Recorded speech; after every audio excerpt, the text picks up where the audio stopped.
Meus queridos irmãos do canal Café e Bíblia, nós vos saudamos com a paz do Senhor. Nós estamos aqui hoje para fazer mais um podcast, aqui um vídeo no nosso canal, e dessa vez recebendo aqui entre nós aqui o irmão presbítero Misael para tratar de um assunto de suma importância, principalmente nos dias atuais, que é o divórcio e o novo casamento, onde você já pode ver aqui na tela que é o tema que nós vamos tratar. E eu tenho certeza, eu creio que vai ser um assunto, um bate-papo, uma conversa muito edificante para aqueles que vão assistir esse vídeo. Se você não é inscrito no canal, aproveita, se inscreva, olhe os nossos vídeos, comente, deixe seu comentário, compartilhe com seus amigos, com os irmãos da igreja, deixe o seu like, isso é muito importante, isso fortalece o nosso trabalho aqui no YouTube e vai fazendo com que o YouTube ele recomende os nossos vídeos para mais pessoas. Então eu já de início aqui quero saudar o irmão Misael com a paz do Senhor. Paz do Senhor. E agradecer a ele, né, pela disponibilidade. Todos nós temos aí as nossas ocupações e o irmão separou esse tempo para estar aqui conosco. E para a gente é uma honra e uma bênção, e eu tenho certeza que vai ser um momento de muito aprendizado. Eu até sugiro que você faça as suas anotações e depois, se você quiser comentar no vídeo, perguntando algo que de repente não ficou tão esclarecido para você, pode perguntar e a gente vai, na medida do possível, respondendo. Irmão Misael já pode se apresentar para o público que nos assiste. Paz do Senhor, irmão Jefferson, é uma honra estar aqui, né? Depois de muitas vezes Tentativa. Né? Por causa do tempo, né? Às vezes a gente é muito ocupado e também você tem as ocupações, né? Então, graças a Deus, Deus permitiu essa noite de quarta-feira, né? E nós estamos aqui para falar desse assunto, que é um assunto atual, muito polêmico até, né? Divórcio, especialmente na área da igreja, né? É muito polêmico nesses dias de hoje. Então, eu quero contribuir, né, de certa forma, para um aprendizado das pessoas que vão ver esse vídeo, né, esse podcast, e que Deus possa orientá-los segundo a Bíblia, né? A gente quer falar aqui segundo a palavra de Deus. Amém. Então, que Deus possa abençoar esse canal, né? Café e Bíblia, né? E abençoar também a todos os irmãos e amigos que estão ouvindo e vendo esse vídeo, né? Amém, amém. Queridos, eu combinei aqui com o irmão Misael, antes da gente iniciar, dele trazer aqui um rápido testemunho e ao mesmo tempo uma história de como foi que ele iniciou na fé, como foi que ele veio à fé, como foi que ele creu em Jesus, como foi que ele aceitou Jesus, quando foi que isso aconteceu, para a gente em seguida ir para a pauta em si da temática do vídeo, que é o divórcio e o novo casamento. Mas antes vamos ouvir aqui do irmão Misael, né? Como foi que iniciou essa caminhada cristã aí do irmão e chegando até hoje? O irmão hoje está aí à frente de uma congregação, fazendo a função de um pastor, podemos dizer, né? Numa congregação ali na cidade de Acaraú, mas a sua trajetória até chegar até aqui, faça aí um breve resumo, né? Quem é o irmão Misael, para os irmãos conhecerem aí? Então, assim, vou ter que sintetizar, né? Porque muita coisa que acontece na vida da gente, né? Então, graças a Deus que eu nasci em um lar evangélico, né? Quando eu nasci, a minha mãe já era evangélica, já era crente, e meu pai também, né? Então, eu fui o primeiro filho da minha mãe a nascer, sendo ela evangélica, né? O meu irmão Rondes, antes de mim, a mãe ainda não era crente ainda, então eu sou depois dele. Quando eu foi nesse intervalo entre o Rondes e eu que a mãe aceitou Jesus, e eu nasci, a mãe já estava na igreja. Então, eu não tive, como naquele tempo antigo, na década de 80, 90, não sei se ainda permanece hoje a tradição, de padrinho e madrinha, né? Padrinho e madrinha não tive, né? Os outros meus irmãos tiveram. Também isso não fez nenhuma diferença na minha vida, né? Então, isso favoreceu a minha formação cristã, em ter nascido em um lar evangélico. Na minha adolescência, eu saí da igreja, né? Não frequentei mais, tive algumas inconstâncias, né? E algumas coisas que são normais da juventude. Porém, aos 15 anos, eu voltei para a igreja e voltei a servir a Deus, né? A ter uma decisão para Cristo, né? Com os 15 anos de idade. Uhum. Antes de aceitar Jesus, eu ficava muito, em dúvida dessa decisão, porque mesmo naquele tempo, em 1998, que já faz mais de 20 anos, né? Uhum. Acho que uns 25 anos. Né? Então, naquele tempo existia já muitas pessoas que iam à igreja e passavam 1 mês, 2, 3, pouco tempo e saía. Uhum. Então, eu aos 15 anos já tinha a consciência de que se eu tomar uma decisão para Cristo, eu quero permanecer. Eu não quero sair, ir e sair da igreja. Uhum. Né? Então, eu procurei ler a Bíblia, comecei a ler a Bíblia. Na época, eu tive acesso ao Novo Testamento dos Gideões, Novo Testamento de Salmos, Gideões Internacionais. Um azulzinho que tinha? Bem pequeno. Porque naquela época, as Bíblias não eram tão fáceis como hoje, né? Uhum. Então, hoje tem uma facilidade, graças a Deus, da gente conseguir uma Bíblia. E aí eu comecei a ler, procurar, conhecer a verdade, se realmente aquilo que os crentes pregavam, viviam, faziam, sei lá, era a verdade, né? Com os 15 anos já tinha essas dúvidas na minha mente. Uhum. Será que é isso que eu quero para a minha vida? Será que isso está certo mesmo? Será que eu vou permanecer, né? Uhum. Né? E tinha esses questionamentos na minha mente. Mas aí, no dia 29 de março de 1998, eu entreguei a minha vida a Jesus. Né? Foi a melhor coisa que eu fiz na minha vida. Claro que na juventude, depois dos 15 anos, ainda dos 20 anos, teve alguns problemas que aconteceu, mas foi fases. Foi fase. Eu não deixei de ser crente, de servir a Deus. Foi fases difíceis que aconteceu na minha vida. Uhum. Mas graças a Deus que Deus me restaurou. Né? Glória a Deus. E hoje estou aqui, né? Graças a Deus, presbítero, né? Desde de 2019 fui consagrado a presbítero. E essa é a 4ª igreja que a gente dirige, né? 4ª igreja que a gente dirige. Então, a gente já tem um pouco de experiência em trabalhar com congregações e já fui superintendente de escola bíblica dominical aqui em Juritianha, já fui superintendente de escola dominical em Acaraú, na Assembleia de Deus Tempo Central. E já existiam outros cargos, né? Como, por exemplo, meus 15, 16 anos, eu fui líder de jovens, dirigi a campanha de jovens, né? Uhum. E existiam algumas funções na igreja. De certa forma, a gente já tem um pouco de experiência nessa área da igreja, ministerial. Uhum. Né? Mas como esse tema que nós vamos abordar é um tema bom, né? Não um tema difícil de se falar, não requer tanta profundidade bíblica, apesar de ser um tema polêmico, mas é um tema que nas doutrinas que a gente prega, nas pregações, nós não nos atrelamos a ele, porque ele é um tema muito específico. Muito restrito, né? Muito específico, né? A gente aborda mais nas lições da escola bíblica dominical, né? Mas que muitas das vezes a escola bíblica não consegue trazer de maneira clara, explícita, porque ainda fica algumas dúvidas. É bem verdade que hoje, nesse podcast, nós não vamos esgotar, né? Falar o todo sobre o tema, mas a gente vai colocar aqui uma base e de forma bíblica sobre esse tema. Eu acredito que se tiver alguma dúvida nos irmãos, amigos que vão assistir o vídeo, ouvir, coloque num comentário, né, do YouTube. Depois, posteriormente, a gente pode até voltar e fazer alguns esclarecimentos sobre esse assunto. Né?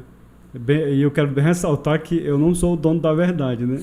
Eu estou aqui para aprender com o Jefferson e com os irmãos Amém. que vão participar dos comentários. Amém. Muito bom. Então, irmãos, acredito que já deu para ter aí mais ou menos aí um pontapé inicial a respeito da vida cristã do nosso irmão Misael. A gente conhece, eu não sei precisar assim o tempo, mas acredito que logo depois que a gente aceitou Jesus, em meados de 2015 para 2016, a gente começou esse laço fraternal e a gente é próximo. Apesar dele hoje não morar mais na mesma localidade que a gente mora, no mesmo distrito, ele mora em outra cidade, mas vez ou outra a gente está conversando por aí, né? E se encontrando para glorificar o nome do Senhor. Então hoje nós vamos iniciar agora com o nosso pontapé inicial do nosso tema aqui do vídeo, né?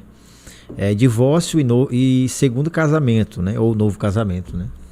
Acho que a melhor palavra é segundo. Divórcio e segundo casamento à luz das Sagradas Escrituras. Então, para iniciar, a gente vai aqui, já iniciando aqui com o irmão Misael, qual foi o modelo que Deus instituiu? A gente sabe que Deus ele instituiu um modelo e que existe um padrão pela palavra de Deus de casamento, né? E aí o irmão Misael vai responder para nós aí e trazer para nós aí uma abordagem do modelo que Deus ele instituiu e que Deus não modificou esse modelo, não revogou, né? Esse modelo continua atual. Então, sobre o modelo que Deus instituiu, nós acreditamos, primeiramente, que a primeira instituição que Deus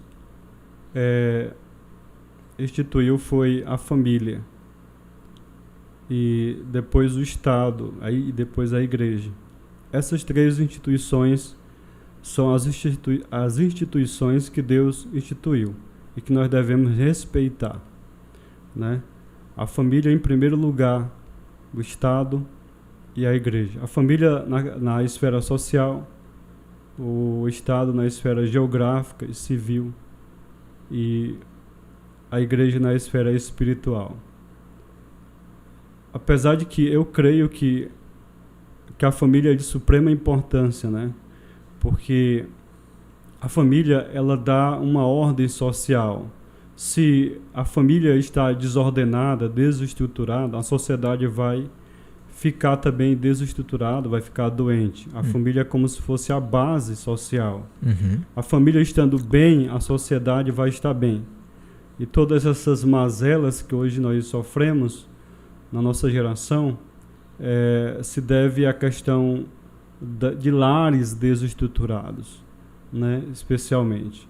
Claro que tem os fatores espirituais, mas uma boa parte vem de família desestruturada, né? Então, eu acredito também que a igreja, ela é como a agência de Deus no mundo, né?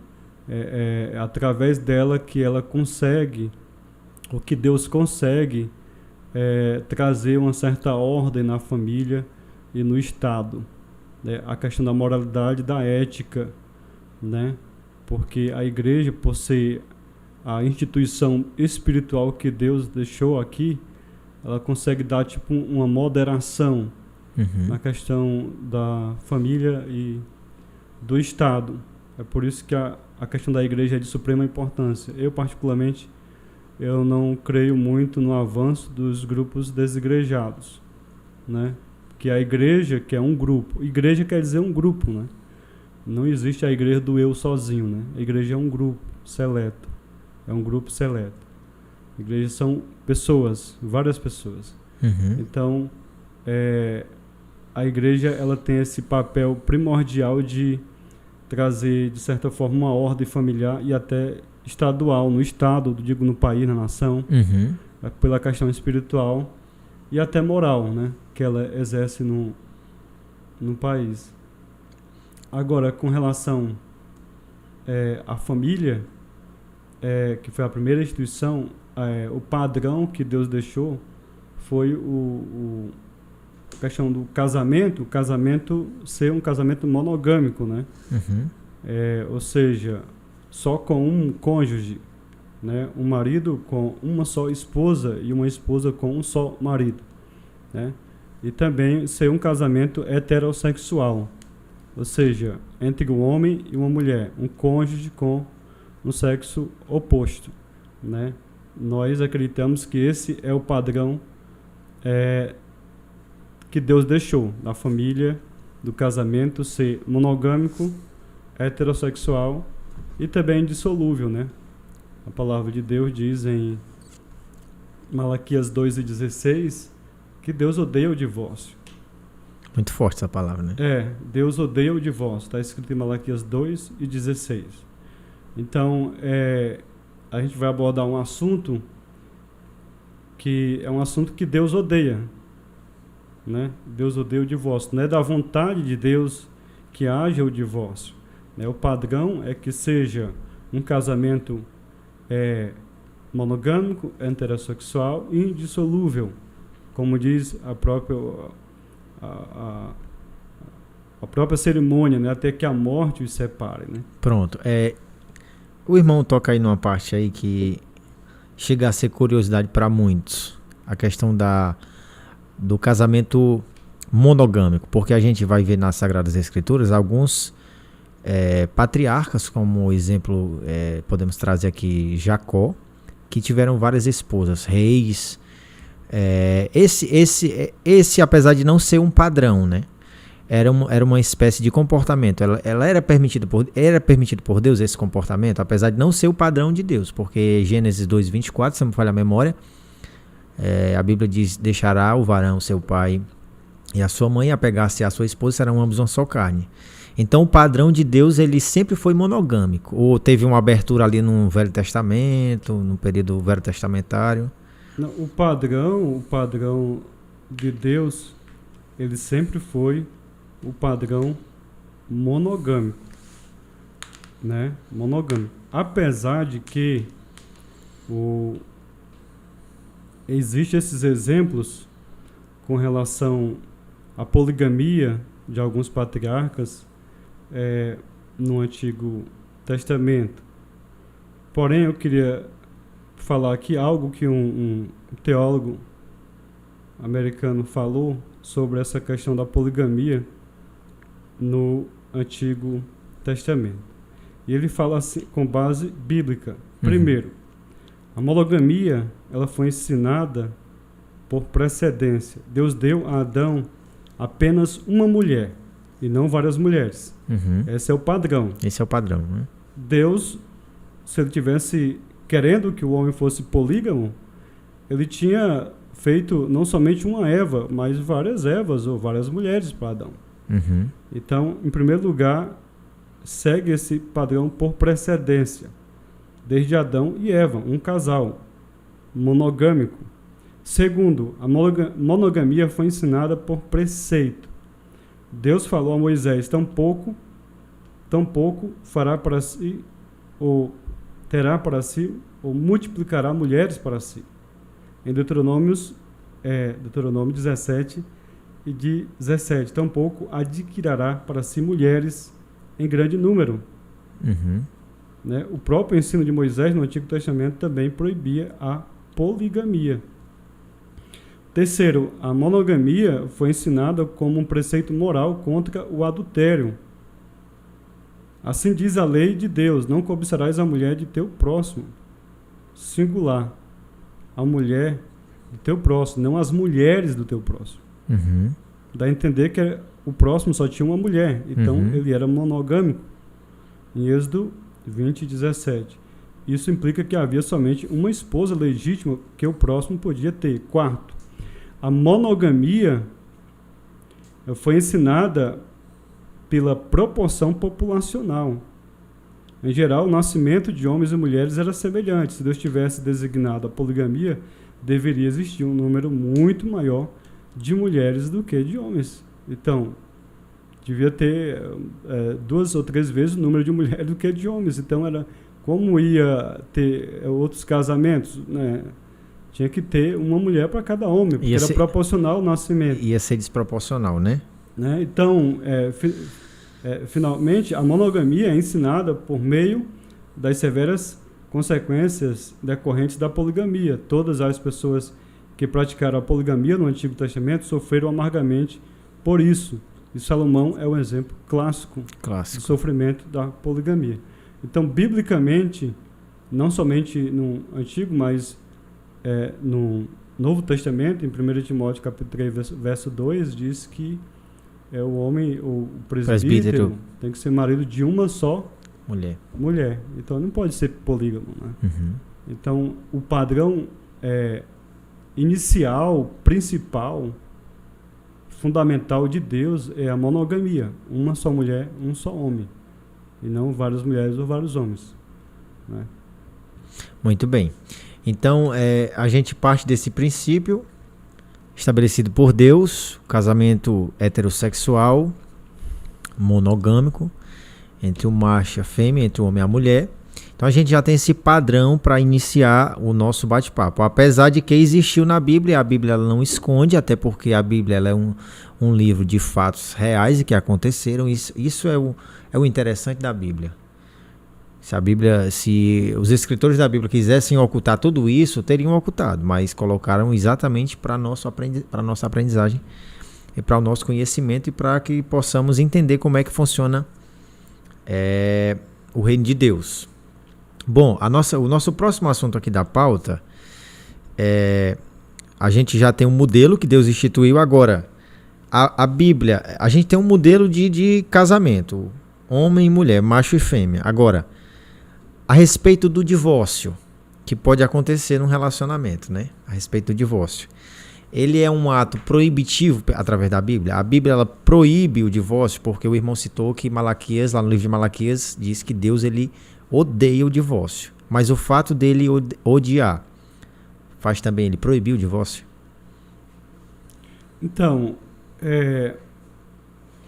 como eu falei, o divórcio é um assunto muito atual, né, hoje, né? Por exemplo, na década de 80,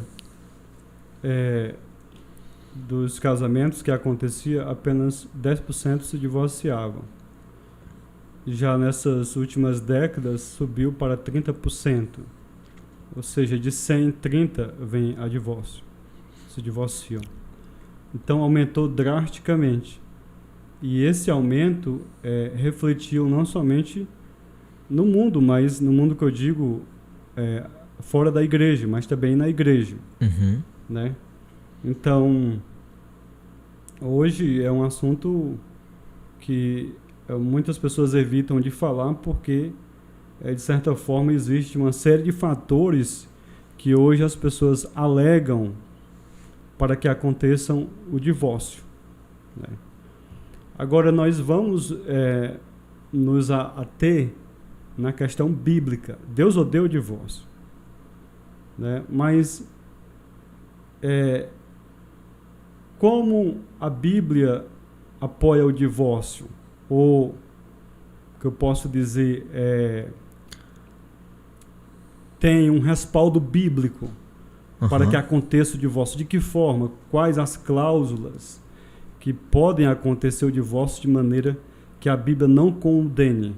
Pronto. Não condene, né? Então, antes de eu falar no contexto neotestamentário, ou no que Jesus falou no Novo Testamento, que essa é a base, não o Antigo, apesar de que o Antigo a gente não pode também menosprezar, mas a nossa base principal é o Novo, da Nova Aliança, né? No Antigo Testamento existia também o divórcio, né? Moisés permitia a carta do divórcio. Porém, existia uma cláusula que está escrita em Deuteronômio, se eu não me engano, Deuteronômio, no versículo... Vamos abrir deixa eu procurar aqui. Deuteronômio, capítulo 24. Deuteronômio 24, verso 1. Vamos lá. Quando um homem tomar uma mulher e se casar com ela, então será que, se não achar graça em seus olhos, por nela achar coisa feia, ele lhe fará escrito de repúdio, e lhe o dará na sua mão, e a despedirá da sua casa. Nessa versão aqui. Então, essa versão é corrigida. Ele se achar uma coisa... feia. É o que diz aqui, né? Uma coisa feia ou indecente, né? Algumas traduções dizem indecente. uma coisa feia ou indecente. Se ele achar no seu cônjuge, ou seja, na mulher dele, uma coisa feia ou indecente, ele pode dar-lhe carta de divórcio, né? Então, essa coisa feia, essa coisa indecente que o marido podia ver no seu cônjuge, isso poderia o desagradar, de forma que ele pedisse o divórcio, né, ou se divorciasse dela, foi interpretada pelas escolas rabínicas de muitas formas. Por exemplo, a escola rabínica de Shammai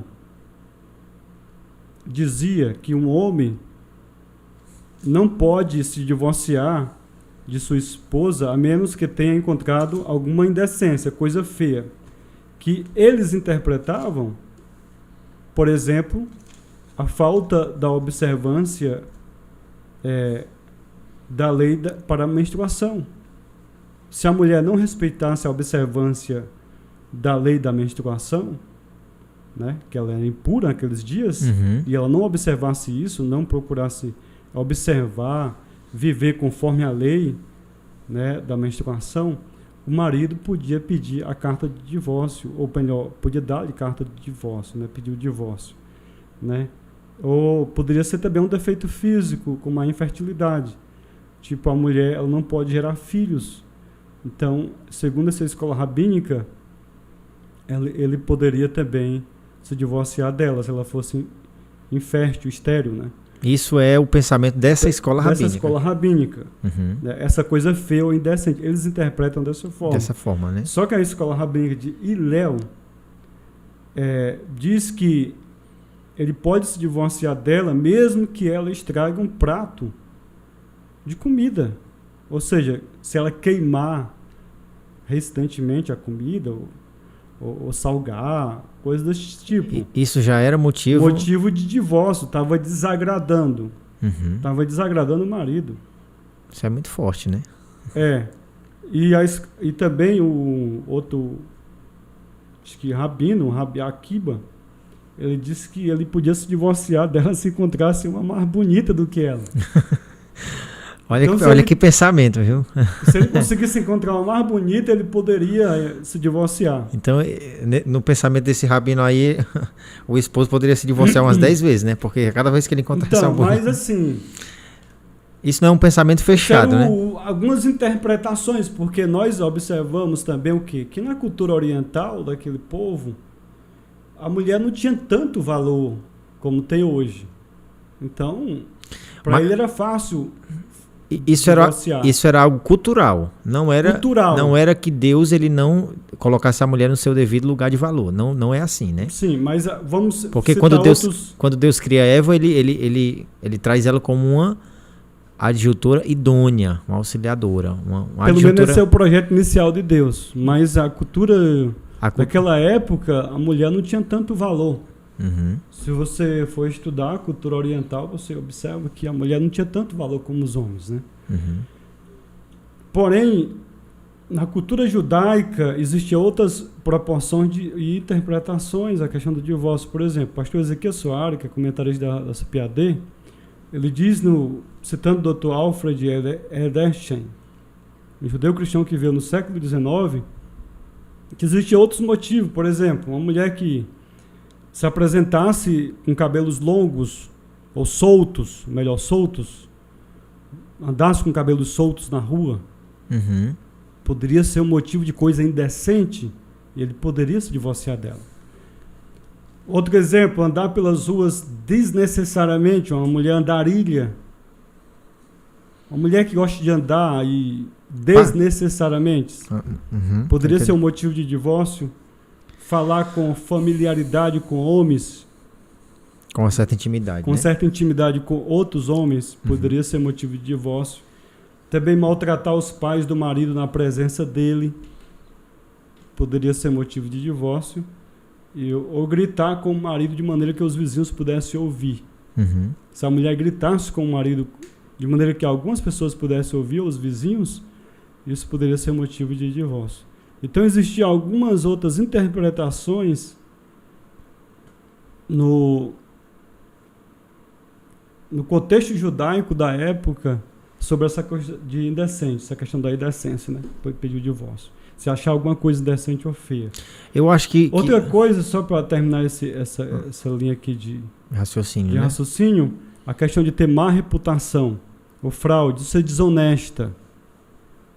Uma mulher que é desonesta, não tem um negócio direito, ele poderia também se divorciar dela. É porque eu acho que a questão da beleza física, eu não fico muito com essa interpretação. Se o esposo encontrasse uma esposa mais bonita, ele tinha direito de se divorciar. Ou seja, isso aí poderia virar uma bola de neve, né? Divórcio atrás de divórcio. Toda vez que ele achasse uma bonita, eu acho que não tem muita base, não.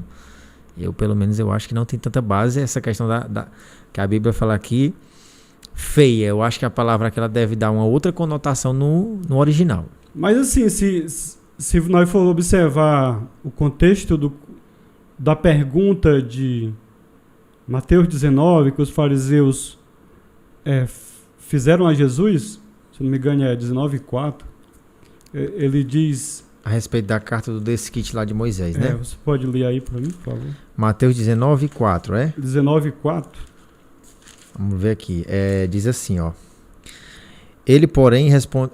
a pergunta é essa, né? No 3, né? Então chegaram ao pé dele os fariseus tentando e dizendo-lhe: é lícito ao homem repudiar sua mulher por qualquer motivo? Então, esse qualquer motivo era justamente essas voltando lá. Essas linhas de pensamento que essas escolas pregavam, a cultura pregava, sobre a coisa indecente. Então, poderia entrar também essa questão que esse certo rabino chamado Rabi Akiba falou sobre achar uma mulher mais bonita, qualquer motivo, né?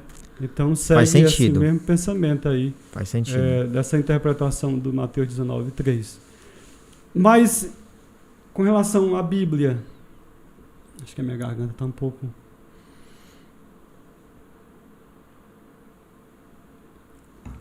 O contexto do Novo Testamento, o que Jesus falou sobre o divórcio.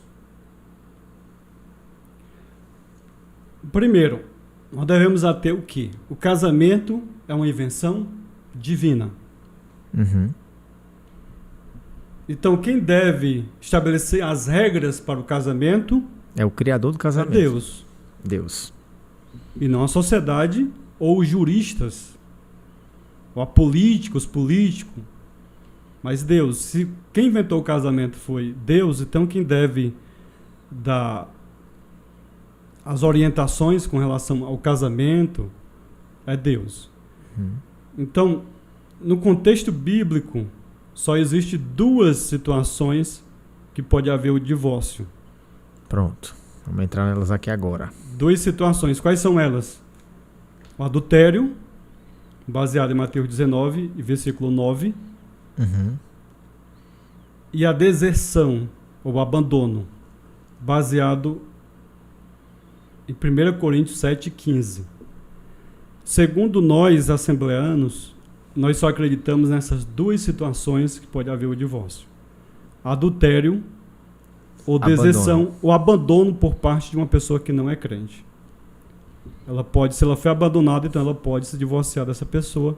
E por causa do adultério, pode também pedir o divórcio, no caso do adultério.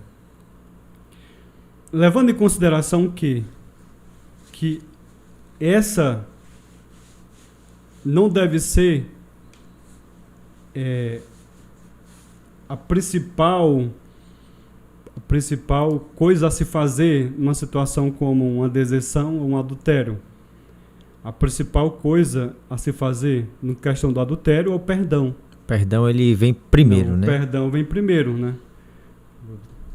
Você tem que procurar perdoar, até porque nós somos cristãos e devemos não somente pregar o perdão, mas viver o perdão. Digamos que o divórcio é a última instância, né?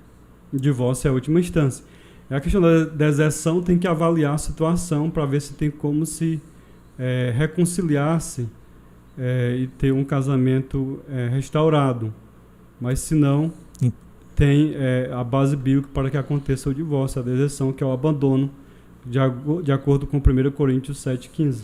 Então, no caso aí que o irmão está falando, biblicamente, nós como assembleianos, pelo menos a declaração de fé das Assembleias de Deus, ela só coloca essas duas opções.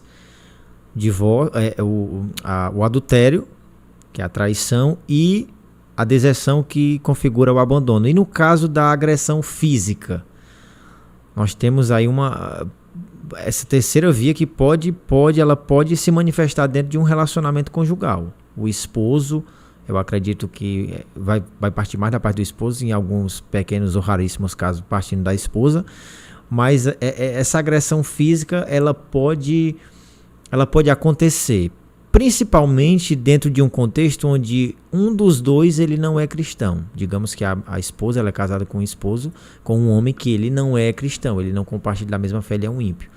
E esse homem ele maltrata muito essa esposa, ele bate, ele já chegou talvez até a quase matá-la de tanta violência. E como lidar com essa situação? O que fazer diante de um contexto desse?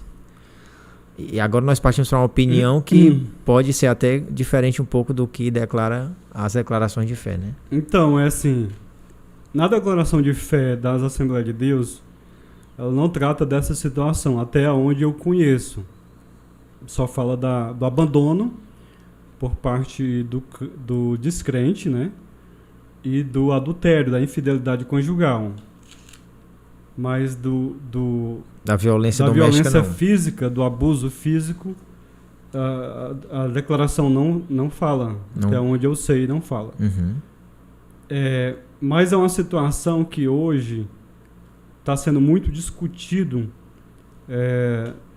nas igrejas, pelos pastores e até, especialmente pelos teólogos, né? E eles, agora em 2019, um pastor americano chamado, vou falar o nome dele de forma portuguesada, que é Wayne Grudem. Ele é pastor e teólogo. Ele falou em 2019, numa conferência teológica, dando uma interpretação de maneira, que eu posso dizer, aprofundada do ensino de Paulo em 1 Coríntios 7,15. Na verdade, talvez isso muitos não querem, como posso dizer, acreditar dessa forma que ele interpretou, né? 1 Coríntios 7,15. O que é que diz 1 Coríntios 7,15? Deixa eu ler aqui, né? Mas se o descrente se apartar, aparte-se, porque neste caso o irmão ou irmã não está sujeito à servidão, mas Deus chamou-nos para a paz. Então, a versão... Essa aqui é a King James atualizada. A versão Almeida atualizada diz: mas se o descrente quiser apartar-se, que se aparte. Em tais casos, não fica sujeito à servidão, nem o irmão, nem a irmã. Deus vos tem chamado à paz. Então, esse pastor, o Wayne Brunner, que é um autor de vários livros, muito conhecido até no Brasil, ele fala o quê? Nós vamos falar agora. Ele diz: à luz desse pano de fundo, que raciocínio leva Paulo, com sua autoridade apostólica, a acrescentar a deserção. Jesus não falou na deserção. Não. Então, Paulo ele acrescentou algo que Jesus não deu. Ele disse, Jesus disse por causa do adultério, da infidelidade conjugal. Uhum. Pelo que eu entendo, na Bíblia, Jesus só falou isso, especialmente dos evangelhos, só eu isso. acho que a única passagem que ele fala sobre... A única passagem que ele fala sobre divórcio, a única coisa é sobre infidelidade, ele não fala sobre abandono. Uhum. Agora, levamos em consideração que também, Outro dia, Jefferson, um irmão em Cristo me perguntou: irmão Misael, Jesus, ele pregou contra a prática homossexual? Aí eu disse: nunca. Eu nunca vi, já li os evangelhos várias vezes e nunca vi isso. Jesus nunca falou sobre a prática homossexual e nunca vi ele condenando essa prática. Aliás, muita coisa Jesus não falou, assim, né? Diretamente, explicitamente, né? Não falou. Então, mas então, Jesus não era amor, a gente tem que amar e tal? Eu disse: sim, devemos amar. Porém, é o que? Eu disse: você sabe qual foi a cidade que Deus destruiu literalmente? Você se lembra qual foi? Ele disse: as 2 cidades, ele disse Sodoma e Gomorra. E você sabe o motivo pelo qual Deus fez isso? Daí vem o sodomismo, né? Aí ele disse: sim, então, você acha que Deus aprova tal prática? Né? Então não é porque Jesus não falou de maneira explícita que eu tenho que esconder as outras passagens bíblicas que condenam a prática. Uhum. Então nós devemos crer na Bíblia como um todo. Somente Paulo falou sobre contra a prática homossexual, do uso antinatural do sexo. É antinatural contra a natureza. Né? Uhum. Então Jesus não falou sobre a deserção. Que é o abandono, né? Mas Paulo falou. Né? Uhum. Então Paulo abriu outra situação que pode acontecer o divórcio. Então, de acordo com esse pano de fundo, o que é que o N. Gruden fala? Ele diz: com sua autoridade apostólica, Paulo acrescentou a deserção, que não foi especificada por Jesus, como outro fundamento legítimo para o divórcio. Então, para fazer isso, ele deve ter sido persuadido de que a deserção de um incrédulo, que é o abandono de um incrédulo, destrói o casamento tanto quanto o adultério. O abandono de um incrédulo destrói um casamento tanto quanto o adultério. Uma vez que o incrédulo se foi, o homem e a mulher não vivem mais juntos e não mais agem como marido e mulher. Se o cônjuge desertor for um descrente, então ele ou ela está fora do alcance da disciplina da igreja. Aí ele diz: e não há nenhuma esperança humana razoável de que o homem e a mulher voltem a funcionar como se fosse marido e mulher. O casamento foi destruído. Reconhecendo esta realidade, Paulo diz: em tais casos,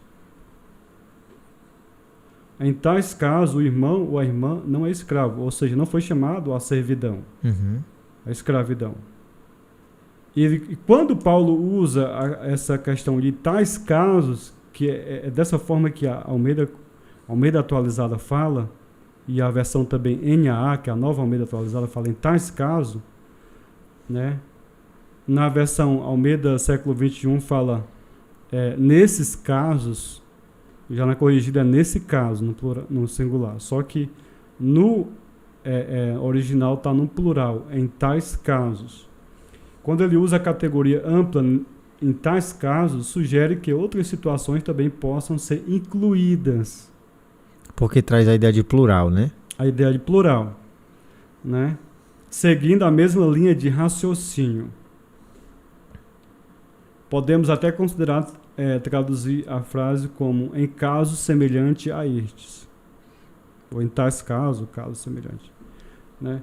Então, segundo essa interpretação do N. Gruden, que ele interpreta esse texto, ele fala que ele analisou essa expressão em tais casos, no grego, não existe na Bíblia em nenhuma outra parte, somente em 1 Coríntios 7,15. Só tem uma vez no Novo Testamento essa expressão em tais casos.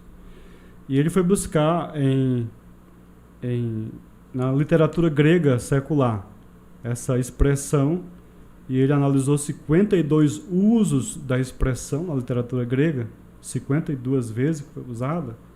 Desses 52 usos, em tais casos, geralmente não se refere apenas ao cenário específico que o escritor já mencionou, ou seja, no íntimo descrito, mas mais cenários semelhantes a estes.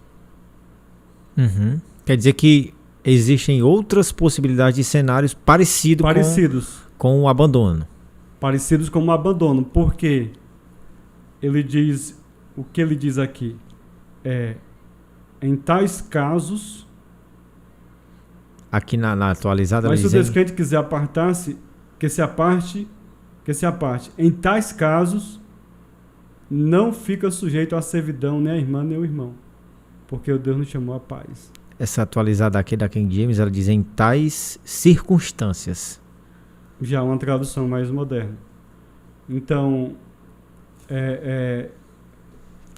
dá a entender... Abre um entendimento que abrange outras situações que pode incluir também o abuso físico, né? Não somente o caso específico da deserção ou do abandono, mas casos semelhantes, segundo esse teólogo americano. E o final do versículo, ele também ele traz essa ideia. Mas Deus chamou-nos para a paz. Será que vive em paz uma esposa em que o esposo vive maltratando ela, violentando? Porque a gente sabe que tem casos de esposo que ele mata a esposa. Existem casos. E aí numa situação dessa tá lá a irmã crente com um esposo ímpio, sendo maltratada, abusada sexualmente, agredida, vilipendiada e vários outros adjetivos aí que a gente pode trazer. E aí ela é obrigada a ficar nessa vida aí abusada, de forma escrava, às vezes por conta de uma má interpretação, né? Às vezes até de alguém que chega para ela e diz, não, você deve como cristã permanecer até que a morte separe. E aí, né? Às vezes a pessoa tá ali correndo risco de morte. Como eu conheci casos de pessoas de uma irmã que o esposo dela, ímpio, às vezes dormia, ela disse que ela mostrou até às vezes na barriga dela um buraco de faca. Ele dormia com a faca debaixo da barriga dela, né? E estuprava ela, literalmente. Estuprava ela. E quando ela se negava, ele agredia. E como lidar com uma situação dessa, né? Então, assim, o que Paulo fala aqui, em tais casos, Deus não chamou o irmão ou a irmã à servidão ou à escravidão, né? Dentro desse contexto, né, que o Wayne Grudem fala, né, ele abrange não somente a questão da deserção, né, que Paulo não, nessa frase, em tais casos, no grego, que o Wayne Grudem avalia em 52 usos na literatura grega, essa expressão grega, ela abrange um cenário de situações semelhantes, não um cenário de uma situação íntima, interior, como o caso de Paulo estava falando somente sobre a deserção, o abandono, mas situações semelhantes a essas, em tais casos, né? E o que vai levar em consideração também aqui é a servidão. Se a pessoa que está sofrendo, por exemplo, abuso físico, ela está sendo escravizada, está vivendo de maneira escrava, né? E ele diz aqui, Deus não nos chamou à servidão, né? Essa não é uma cláusula defendida pela Assembleia de Deus, né? Pelo menos não ainda, né? A declaração de fé. Só defende a deserção. Pelo menos até aqui ainda não, né? O abandono, não.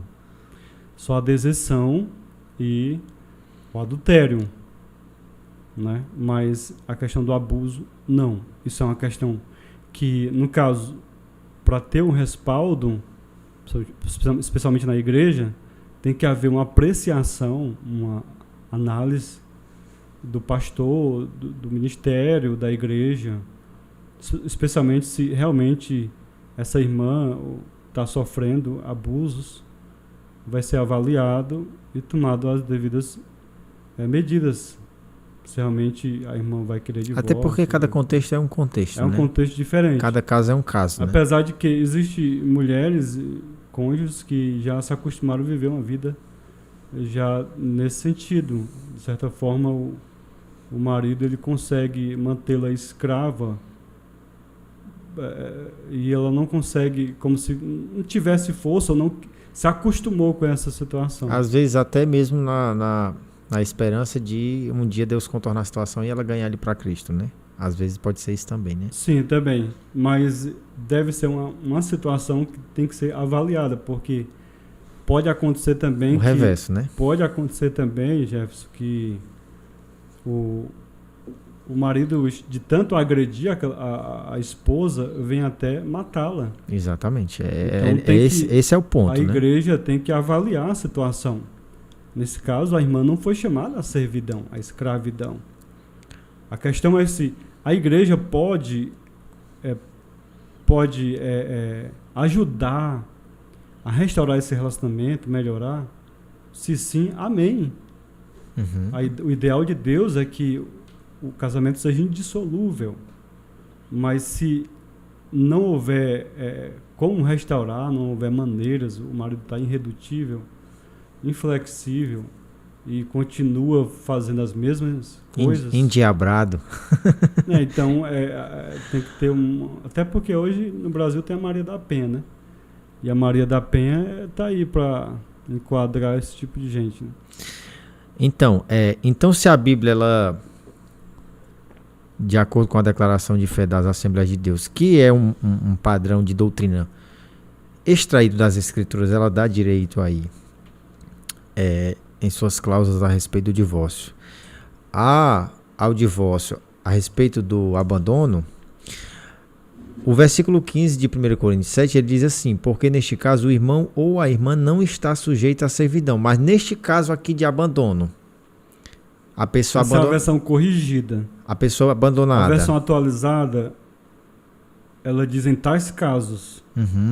Aqui diz neste caso, né? Aquela está trazendo só essa é a versão corrigida. Só para um único caso. A versão atualizada, que é segundo o Wayne Grudem, que é aqui, que ele não fala especificamente da versão Almeida atualizada, mas o contexto fala no plural e não no singular. Pronto. O contexto grego. Em tais casos. Em tais casos ou nesses casos. Sim. Os casos semelhantes. Né? Mas indo diretamente ao abandono, deixando os outros um pouco aqui de lado. A pessoa que foi abandonada, ela tem direito a um segundo casamento? Sim. A pessoa que foi abandonada, sim. Porque nesse caso ela não está sujeita a viver, como diz a palavra, a servidão. Sujeita àquela pessoa que abandonou. Então, nesse caso... O novo casamento, ele pode acontecer segundo 3 situações. Eu vou até falar aqui sobre... Pronto, está na nossa pauta, essa né? questão da Assembleia de Deus, da nossa declaração de fé. Eu acho que eu tenho até ela aqui atrás. E prática.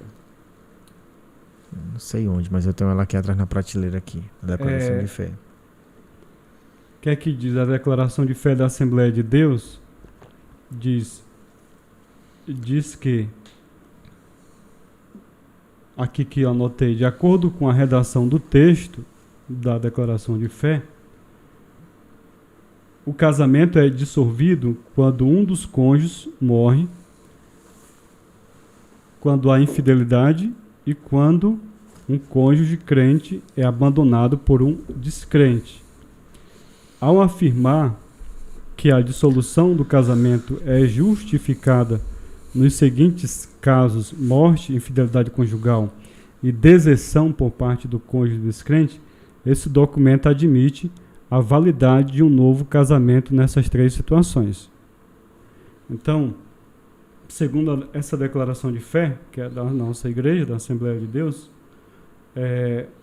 acredito que os meus amados irmãos que estão assistindo o vídeo estão vendo aqui o livro da declaração de fé da Assembleia de Deus. Ela admite o novo casamento nessas 3 situações: por morte, infidelidade conjugal ou a deserção, que é o abandono. Aonde a Bíblia como posso dizer, aprova o divórcio, aprova, em certo sentido, permite o divórcio, né?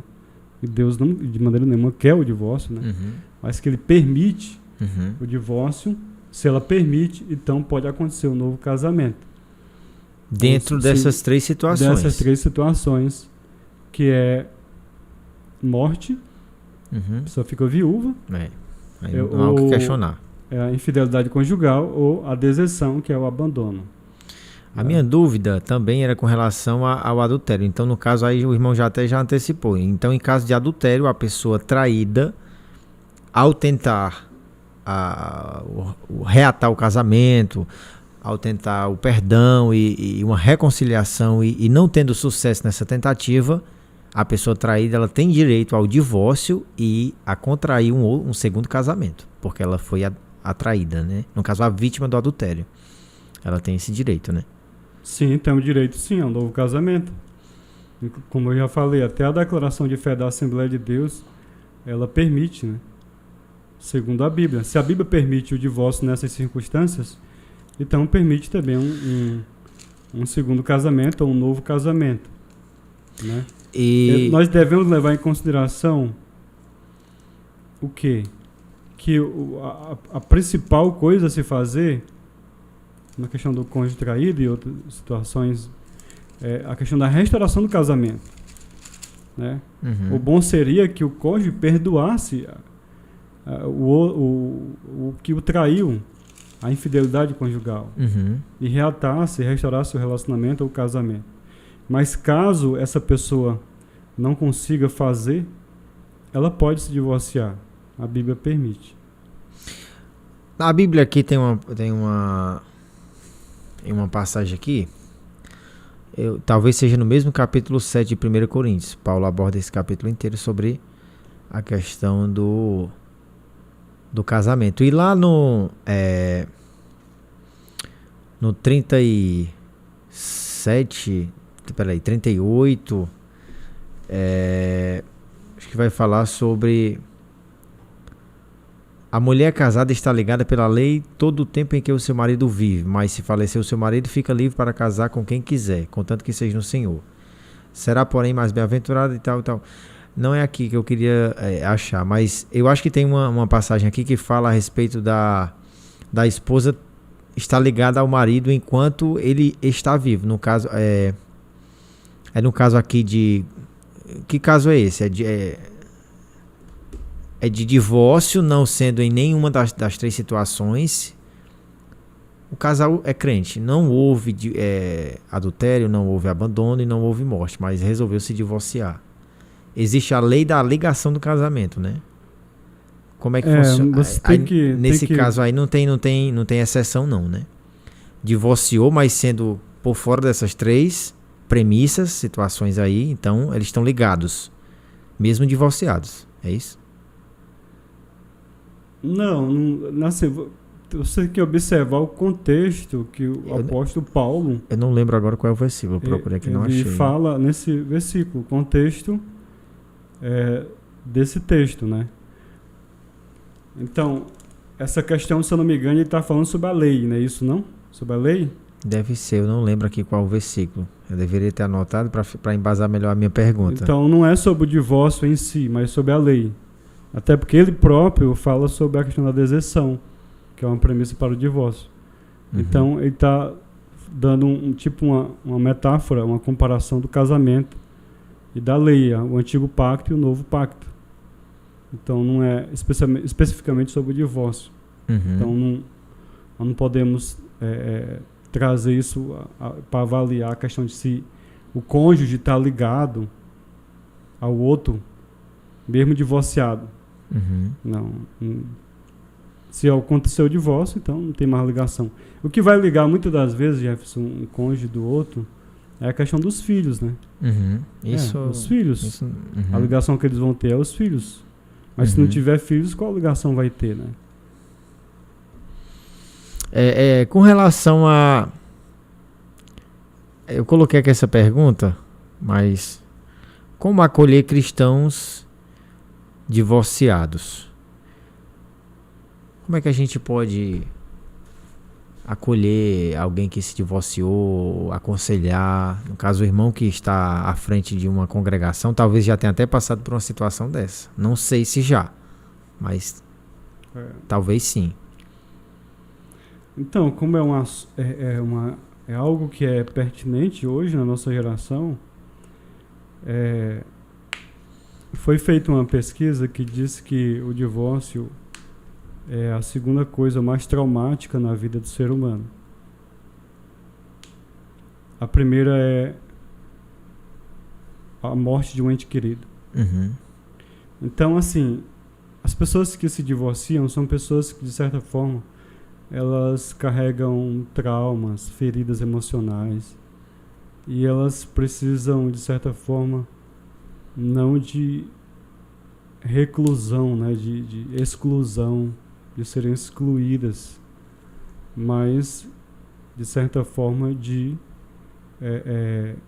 serem amadas, né? Apesar de que, muitas das vezes, nós não concordemos com algumas coisas que possam levar a um divórcio, especialmente uma causa que não é bíblica. Mas a gente também não pode colocar essa pessoa no inferno. Não pode colocar no inferno. E é o que muitos, infelizmente, acabam fazendo, né? Sim, Deus é que sabe todas as coisas. Né? O que a gente pode fazer é orar por ela e pedir a misericórdia de Deus. Pedir a graça de Deus sobre a vida dela, porque essa pessoa, você nunca sabe a situação que ela viveu, que ela passou. Então, você avaliar de longe, é muito fácil você ter um senso crítico e criticá-la.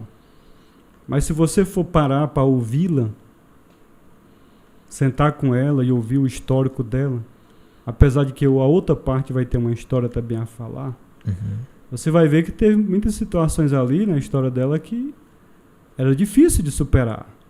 E por isso que aconteceu o divórcio. Né? As causas que não são bíblicas, ou que não têm a permissão bíblica, como a infidelidade conjugal, ou a deserção, são situações que devem ser analisadas. Como nós falamos aqui, a questão do abuso físico, né? É uma situação terrível. Uma mulher que vive sofrendo nas mãos de um homem, isso é uma situação muito ruim, muito difícil. Apesar de não ter um versículo específico, mas tem um contexto, uma base que dá para dar luz à situação. A situação. Né? Então, existe uma série de situações que, apesar de não ser bíblicas, são difíceis. Né? São difíceis. Vamos citar, por exemplo, uma mulher que descobriu que o marido abusa da sua própria filha. É uma situação muito difícil. Uma mulher que descobre que o marido tem vício, sabe que ele tem vício, o dinheiro que ele pega é por vício, seja de drogas ou álcool, e não consegue sustentar a casa, pagar a dívida, e ela fica se sacrificando. Então existe uma série de situações que é muito difícil. Não, é uma mulher que, por exemplo, que vê que o marido não dá conta da casa, é um marido que vive mais na casa dos pais, ainda é muito meninão, não tem aquele lado de líder da casa, protetor, provedor. Responsável, né? Responsabilidade de casa. E a mulher fica tolerando aquilo. Então, é uma situação difícil também. Existem muitos contextos, né? Que podem... A questão da agressão verbal. A agressão verbal é uma situação difícil, onde o marido é um cavalo dentro de casa, é um bruto, e agride ela verbalmente direto. E agora eu vou colocar aqui uma situação também que é muito... Então, quando se há um divórcio, eu quero dizer, Jefferson, quando se há um divórcio, existe uma situação, existe causas que muitas das vezes nós desconhecemos. E por isso que é muito fácil você dizer aquele fulano não presta, aquela fulana não presta. É muito fácil você avaliar de longe. Mas a gente, como cristão, a gente tem que pensar de maneira que a gente tem que amar essas pessoas e orar por elas. Existe também aquela situação em que Mais água aí? Tem, pego já.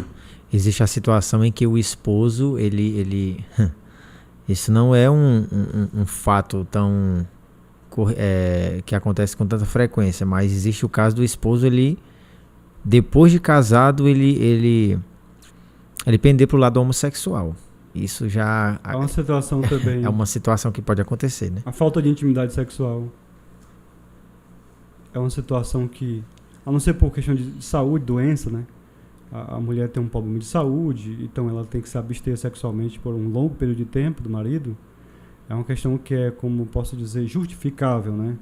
Mas quando a mulher evita, ou vice-versa, o homem evita por um longo período de tempo, é uma situação também difícil, né? Porque o próprio Paulo, ele diz lá em 7 de 1 Coríntios que tem que ser por um período de concordância, né? E tem que ser uma causa de oração, uma causa espiritual, né? Para que o diabo não Resistente pela incontinência, né? Então, existe uma série de situações. Então, acolher os divorciados, a igreja, infelizmente, o que eu tenho a dizer é que existe ainda esse tabu, esse negócio de criticar, de colocar no inferno. Então, mas esse não é o comportamento cristão. Não é. O comportamento cristão é de amar, de orar e de certa forma, aconselhar essas pessoas. Se eu sei que um casamento está à beira de uma separação, ou que, como cristão, eu tenho que aconselhar para restaurar, para que não haja uma separação, porque não é a vontade de Deus a separação. Apesar de que existem situações muito difíceis, mas se porventura o aconselhamento e eles não consigam restaurar o casamento, infelizmente não se pode fazer mais nada, né? Mas o primeiro conselho é a restauração do casamento. Muito bem, então nós vamos partir para o bloco 2 aqui da nossa pauta. Voltando, vamos aqui para o bloco de número 2 da nossa pauta, da nossa conversa. O bate-papo aqui tá muito profundo, viu? É aqui a respeito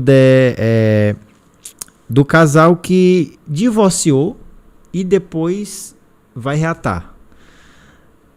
Como é que funciona essa questão? O casal, ele divorciou-se, estão os dois divorciados, mas depois de um tempo, talvez até tentaram com outro relacionamento, também não deu certo, e aí resolveram reatar.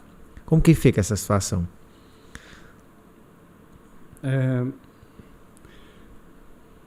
Se eles se divorciaram já, então. Isso. O problema, às vezes, da reconciliação não é tanto o perdão, é a questão da confiança. Porque o perdão, ele consegue restaurar a comunhão,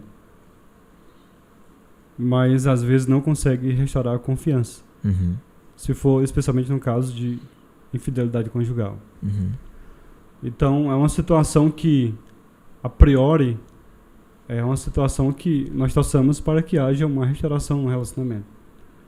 Isso é o alvo de Deus, é que haja reconciliação e restauração no casamento. Mas, se não houver uma confiança, fica difícil. Porque muitas das vezes acontece do casal ser restaurado, o casamento ser restaurado, e haver aquela questão de lançar no rosto, né? Isso. Mas tu fez isso e tal. E vai ficar aquelas brigas, aqueles problemas dentro de casa, os filhos vão ver e tal. E isso não vai ser salutar, não vai ser saudável para a família. Se não houver mais aquela confiança,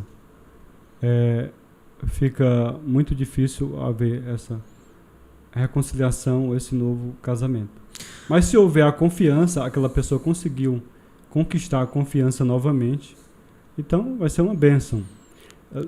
Levando em consideração também a questão dos filhos. Se houver filhos, bom seria que houvesse a reconciliação. É por isso que o divórcio, ele tem que ser mesmo a última instância, né? A última instância. O divórcio é a última instância.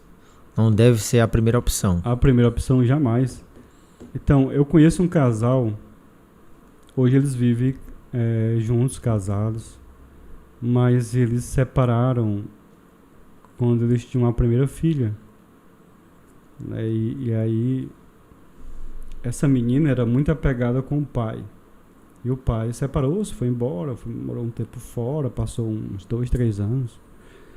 E essa menina já foi se formando, de criança para adolescente, começou a ter crises de depressão. Hoje já é uma mocinha, e até hoje ela é uma pessoa que tem crise de depressão, mesmo depois da restauração do casamento. Por conta do divórcio lá atrás. Por conta da separação. Não ocorreu o divórcio, no caso, né? Eu não sei te dizer, Jefferson, se eles chegaram a se divorciar. Uhum. Ou apenas se separaram. Por um tempo, né? Por um tempo, 2, 3 anos, e não chegaram a se divorciar. Até porque eles voltaram novamente, estão juntos novamente. Então, não sei se houve a questão do divórcio, mas houve a separação de uns 3 anos aproximadamente. Então, essa menina, até hoje, ela carrega essa ferida, essa sequela, né, depressiva, de depressão.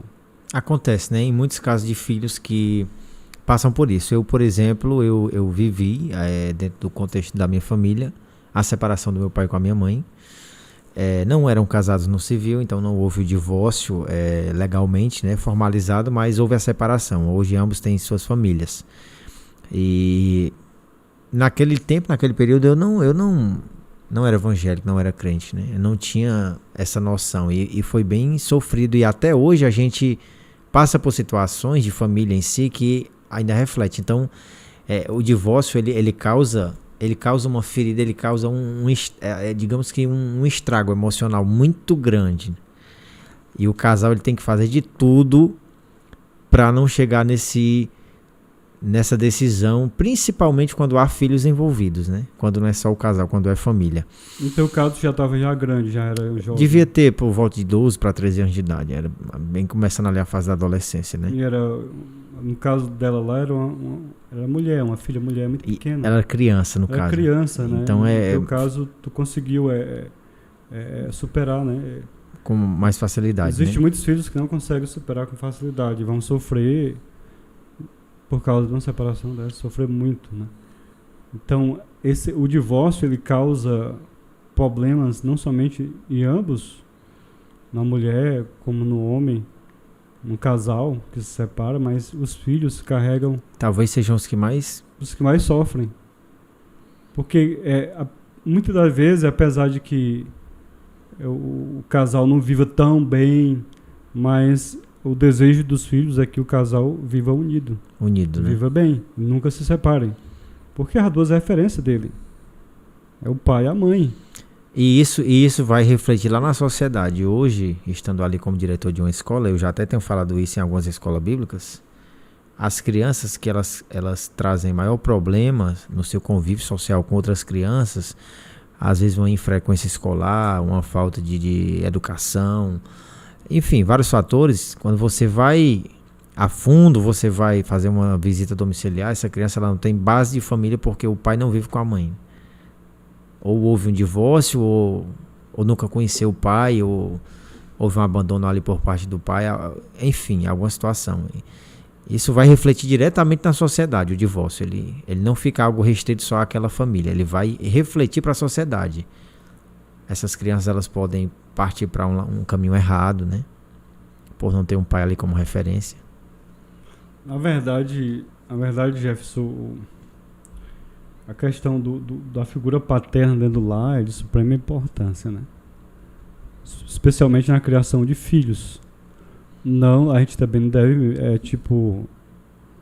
menosprezar o papel da mãe, né? A mãe é importante, mas o pai biblicamente é o cabeça do lar, né?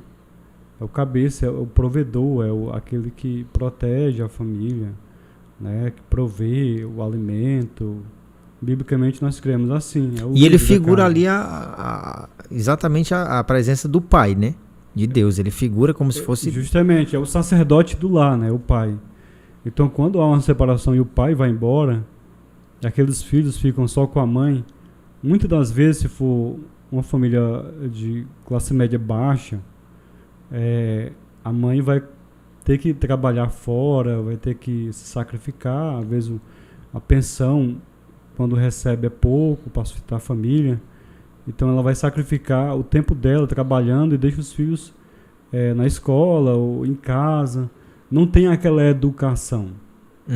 Não tem aquela disciplina que o pai poderia dar. Até porque ela nem tem essa condição, né? Não tem essa condição. Dado a situação em que foi imposta a lei. Não tem. Então, os filhos já crescem em desvantagem. Então, alguns filhos conseguem superar isso, mas outros não conseguem superar facilmente. E aí, às vezes, vai para a sociedade também não tem um padrão de acolhimento para essa situação. Não existe esse padrão bíblico na sociedade, e aí a gente já sabe os caminhos que podem ser percorridos. Mas aí, quando a gente deu o break aqui, a pausa aqui para água, o irmão falou aí sobre algo que são situações que não são bíblicas, né? Acho que foi mais ou menos isso. O que seria? Você lembra? Não, só voltando a esse assunto de reatar depois do divórcio, da separação, alguém poderia dizer, mas se perdoar, se houver perdão, então não pode voltar? Mas tipo assim, muitas das vezes há o perdão, mas não há a confiança. Eu perdoo, não tenho nada contra você mais. Está perdoado o que você fez comigo. Tipo assim, você continua sendo minha irmã em Cristo, ou meu irmão em Cristo, vice-versa e tal. Mas eu não quero mais conviver com você. Não tenho condições emocionais, psicológicas, e não tenho. Porque, como eu disse, o perdão muitas das vezes não restaura a confiança. Restaura a comunhão. Eu consigo conviver com essa pessoa, respeitá-la e ter comunhão. Não tem mais aquele afeto. Se ela for evangélica, eu dou a paz. Não tem mais aquele afeto. Não dependendo. Mas aquela confiança que eu tinha, eu não tenho mais. Então não adianta eu viver com uma pessoa que eu vivo em constante desconfiança. Vai afetar todas as áreas. Vai sexual, afetar o relacionamento, tudo. Então, não é porque a pessoa não quer reatar o relacionamento que não perdoou. A pessoa pode perdoar sem reatar o relacionamento. Há essa possibilidade, né? A depender do caso de como foi que aconteceu, né? A questão que Jesus falou sobre isso foi a questão da dureza de coração. E foi por isso que Moisés... Nós somos duros de coração. Eis aí o grande problema, né? O problema é esse. Eles, por causa da dureza de coração. Está escrito em Mateus 19. Por isso que Moisés deu a carta de divórcio, ou permitiu o divórcio. Não era a vontade de Deus, mas por causa da dureza de coração de vocês. Houve essa permissão. Então, infelizmente, os seres humanos são assim. As pessoas são assim. E a gente tem que, se há essa permissão, que não é a vontade de Deus, mas que há essa permissão bíblica, então a pessoa pode fazer, ou pode permitir, ou pode se divorciar, né? Mesmo com a dureza de coração. Eu fugi aqui um pouco da pauta, depois o irmão vai tratar desse assunto que o irmão disse que são casos que não são exatamente permitidos pela Bíblia, mas no caso do adúltero, há perdão para ele? Ou ele automaticamente ele cometeu o adultério? A salvação dele está comprometida por conta do adultério? Então, essa parte é a parte mais polêmica do divórcio, né? É a parte mais polêmica e que a gente fica até assim um pouco receioso de ser mal interpretado, né? Na fala da gente. São as causas que não têm permissão bíblica. Por exemplo, nós falamos as que tem permissão bíblica para o divórcio, a infidelidade conjugal e a deserção, que é o abandono por parte do descrente. E nós falamos a interpretação de 1 Coríntios 7,15 sobre a questão do abuso físico, em tais casos, que é a servidão e tal, que um teólogo americano interpretou dessa forma, que poderia abrir essa exceção, essa questão do abuso físico. Mas existem outras situações, como nós falamos aqui sobre a abster-se da intimidade sexual, por longos períodos de tempo, vícios, falta de provisão no lar, o marido não tem responsabilidade, e outra série de fatores, né? Então, o que eu O que eu posso dizer é que tudo tem que ser apreciado, avaliado, mas que essas não são causas bíblicas para que haja o divórcio. A questão dessas causas, o que eu recomendo, que eu acredito que eu já fui recomendado, né, segundo aquilo que eu já li, é que haja um aconselhamento, né? Se o casal está em crise, por exemplo, ele tem que buscar aconselhamento pastoral ou até psicológico, né? Um psicólogo, coisas para reatar aquele relacionamento. Uhum. Como nós falamos, o divórcio é a última instância, né? Agora, com relação ao adultério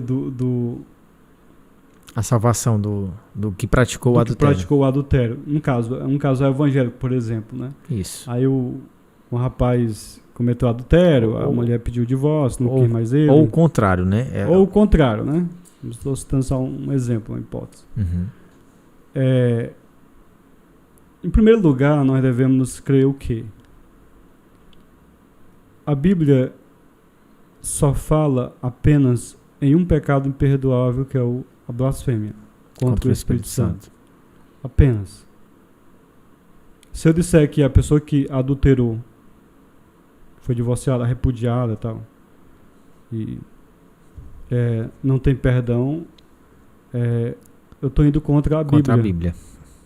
Né? Porque a Bíblia só fala apenas no pecado, que é a blasfêmia do Espírito Santo, que é imperdoável. Então, essa questão do adultério, comete adultério aquele que se casar com a repudiada, como diz a Bíblia, eu creio que se refere ao ato e não a uma situação contínua de adultério. Há uma situação contínua, que a pessoa vive em adultério continuamente. Esse era o texto que eu procurei naquela hora, não consegui encontrar. O que casa com a repudiada, ele comete adultério. Está escrito em Mateus 5,32 e Mateus 19. Vamos ver essa parte do texto para a gente ficar mais... É Mateus 5,32? Mateus 5,32. É lá no Sermão do Monte, é isso? Isso. Acho que é 31 e 32 ou é 32 e 33. Vamos ver aqui, Mateus 5, 32. Vamos para o 31, para puxar um pouco o contexto, né? Qualquer que deixar sua mulher, lhe dê carta de desquite. Eu, porém, vos digo que qualquer que repudiar sua mulher, a não ser por causa de prostituição, faz que ela cometa adultério. E qualquer que casar com a repudiada, comete adultério. Justamente. Então, eu creio que não é um estado contínuo de adultério. Até porque o texto aqui é comete, né? Comete. É como se fosse um ato único. Aconteceu. Aconteceu, né? Mas não um ato contínuo, mas o próprio ato de casar novamente. O ato de casar novamente comete adultério. Uhum. Agora, vamos ver o que? O segundo casamento não deixa de ser um casamento. Uhum. Se o casamento é uma instituição instituída por Deus, Deus, como diz, abençoa.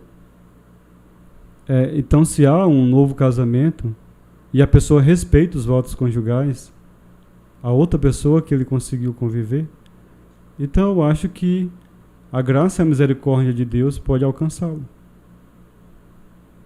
Assim como eu precisei da graça e da misericórdia, aquela pessoa que se divorciou mesmo, que foi a causa do divórcio, que adulterou, e se ele depois arrumou uma pessoa e conseguiu amar essa pessoa novamente, antes disso ele se arrependeu e demonstrou total arrependimento. Se arrependeu e em alguns casos até tentou, considerando, sendo fiel, né, respeitando, servindo a Deus. A bênção eu acho que ele não vive em adultério. Eu acredito assim, segundo a palavra de Deus. Eu acredito que essa parte aqui é um ato único, ele comete adultério. Mas que ele vive continuamente em adultério e tá, como diz, imperdoável diante de Deus, eu acho muito forte, eu acho muito, como eu posso dizer, até de certa forma antibíblico. Até porque só existe um pecado imperdoável.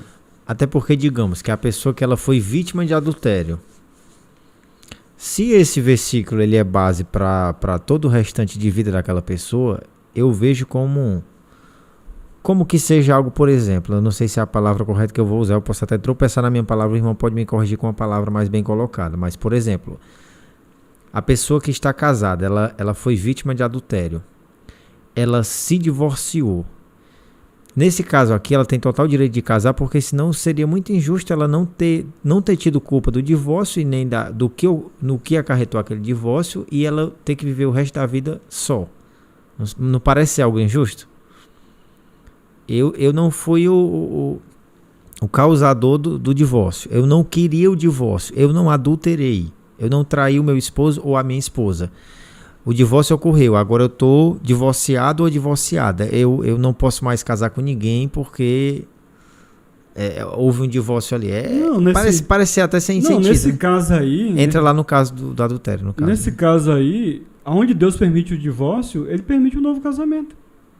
Que volta para aquele caso do adultério, né? Sim, a própria declaração da Assembleia de Deus permite um novo casamento depois que haja um divórcio pela infidelidade conjugal ou deserção, ou a questão da morte. O segundo casamento é depois da morte do cônjuge, infidelidade conjugal ou deserção. Ele não entra nesse contexto aqui, né? O contexto aqui é outro.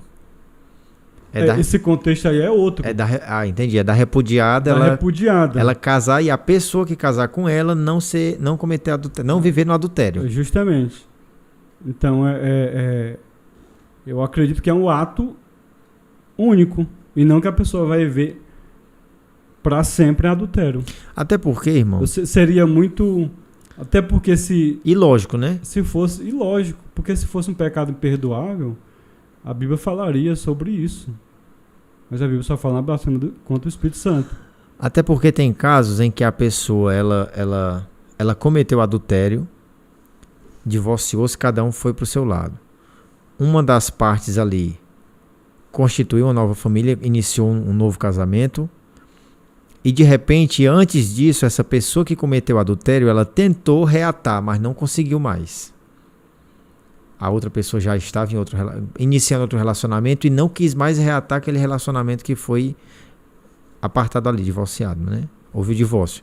Então aquela pessoa, mesmo ela tendo sido o causador do divórcio, mesmo ela tendo sido a pessoa que adulterou dentro daquele contexto, daquele casamento, há perdão para ela, porque ela se arrependeu, ela tentou reatar e não deu certo mais, mas há um perdão para ela, né? Ela se arrependeu, ela tentou, ela voltou. Justamente. Mas não deu mais. Na verdade, nós como cristãos que pregamos o amor, nós devemos amar qualquer pessoa. Porque Jesus ama e não faz acepção. Mas essa questão de essa pessoa vai cometer adultério, que cometeu adultério e casar com a repudiada vai cometer adultério, é uma questão que até hoje muitos assembleanos creem que esse segundo casamento não é de Deus, não vai dar certo e blá blá. Eu até acredito que Deus não une ninguém pelo adultério. Né? Agora que a misericórdia do Senhor e a graça dele, que é a causa de nós estarmos aqui, tem nos alcançado, ela alcança a pessoa que foi repudiada. A repudiada ou repudiado, a pessoa que foi a causa do divórcio. Uhum. Então, eu acredito, até que alguém me prove que é um pecado imperdoável, né? Eu não creio que é um pecado imperdoável, que essa pessoa vai para o inferno porque ela cometeu esse adultério.